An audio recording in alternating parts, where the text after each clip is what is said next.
Bamwe mu bagendesha amapikipiki bo mu ntara ya Makamba baridogera inzego z'umutekano ko babafata uko utariki iyo bariko bararangura umwuga wabo wo kunguruza abantu ngo bakabafatira ingendeshwa zabo batazi n'impamvu zifashwe.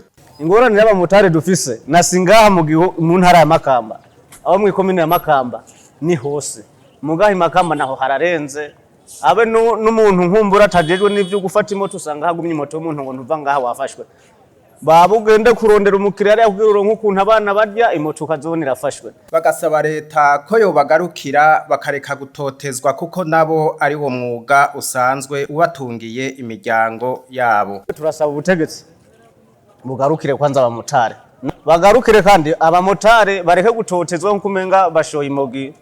Urabonye urusuru umogi runurucuruzwa ukuko tuba twicaye ngaha turondera ico turya niko na bene hajya mu biro batonda barondera ivyo bagiranta ico tunga umuryango wabo uriko ukugendura kurikirana none umunyagihugu muto bagomba roje aho yari mwaje kuza mva ngo leta ni jewe leta ni wewe mbega twebwe abamotari mwiyo leta turimwo canke ntiturimwo namba turimwo nitwubahirizwe na twebwe nkuko tugiziki turi muri iyo leta. Ivyo biruko mu gihe abo bagendesha amapikipiki bamwe bahora biyungunganiriza mu gisagara ca Bujumbura ubu bakaba barungitswe gukorera inyuma y'igisagara eka no mu ntara hagati.